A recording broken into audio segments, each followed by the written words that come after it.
أعوذ بالله من الشيطان الرجيم بسم الله الرحمن الرحيم اللهم عجل لوليك الفرج.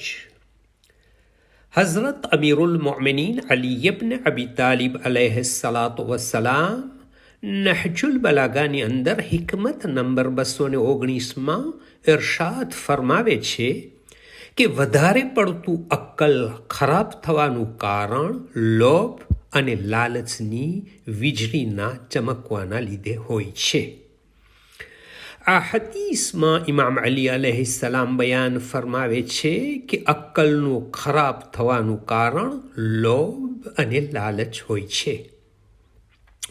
જો ઇન્સાન પાસે અક્કલ હોય તો તે સમજે છે કે સારું શું છે અને ખરાબ શું હોય છે, પણ જેની પાસે અક્કલ નથી હોતી તેને કંઈ ખબર પડતી નથી અને તે બધું જ કરે છે અને ચાહે તે સારું હોય કે ખરાબ હોય. કેમ કે તે દુનિયાનો લોભી છે. તે બધા જ એવા કામો કરે છે તેની દુનિયા સારી થઈ જાય. માલ અને દોલતની લાલચ તેને હક અને સાચી વાતથી દૂર કરી દે છે અને તેને બરબાદ કરી આપે છે. જ્યારે ઇન્સાન લાલચુ બની જાય છે તો તેની અક્કલ કામ કરવાનું બંધ કરી દે છે અને હદીસમાં છે કે અક્કલ જ તમને સારા રસ્તા ઉપર લઈ જાય છે, કેમ કે અક્કલ પણ હાદી છે, તેમને સારો રસ્તો દેખાડે છે.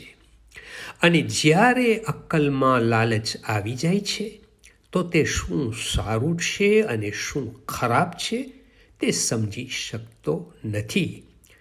કરબલાના મેદાનમાં યઝીદની ફૌજમાં જે લોકો આવ્યા હતા તેમને બધાને લાલચ હતી કે પૈસા, દુનિયા વગેરે જોઈતું હતું અને આ લાલચના ચક્કરમાં તેઓ ઇમામે હુસૈન અલૈહિસ્સલામ કે જે રસૂલે ખુદા સલ્લલ્લાહુ અલૈહિ વસલ્લમના નવાસા હતા અને દીને ઇસ્લામના વારિસ હતા, શહીદ કરી નાખે છે.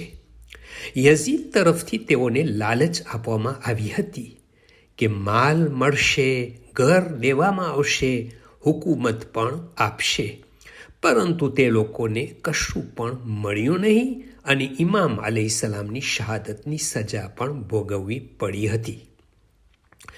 એટલે દુનિયા અને આખેરત બંને બરબાદ થઈ ગઈ. લાલચમાં એવું લાગે છે કે ફાયદો થશે અને નુકસાન ઉપાડવું પડે છે, એટલે દિમાગથી લાલચ બિલકુલ કાઢી નાખવી જોઈએ. લાલચી ઇન્સાનને કંઈ નથી મળતું, દુનિયા પણ નથી મળતી અને આખેરત પણ મળતી નથી. બીજી અમુક હદીસોમાં લાલચ વિશે આ રીતે બયાન કરવામાં આવ્યું છે: લાલચ તમને હંમેશાને માટે ગુલામ બનાવી દે છે, જે બીજાના ઇશારા ઉપર ચાલે છે. લાલચ તમને જિલ્લતની સાંકળમાં બાંધી નાખે છે, તેમની કોઈ ઇજ્જત હોતી નથી. લાલચ દુનિયા અને આખેરત બંનેમાં નુકસાન પહોંચાડે છે. લાલચ ઇન્સાનને એ વસ્તુ માટે કરે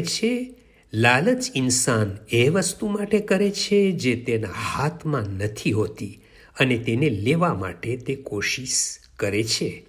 હવે કોને ખબર છે કે આ કોશિશ કામયાબ થવાની છે કે નહીં? તો પછી શા માટે જે વસ્તુ મળવાનું યકીન નથી તે માટે ઇન્સાન પોતાને બરબાદ કરી નાખે છે અને દુનિયા અને આખેરત બરબાદ કરવામાં મશગુલ રહે છે. લાલચુ ઇજ્જત પણ ખોઈ બેસે છે અને ઈમાન પણ ખોઈ નાખે છે. اللهم صل على محمد وآل محمد وعجل فرجهم. From Fountain of Ahlul Bayt alayhim salam.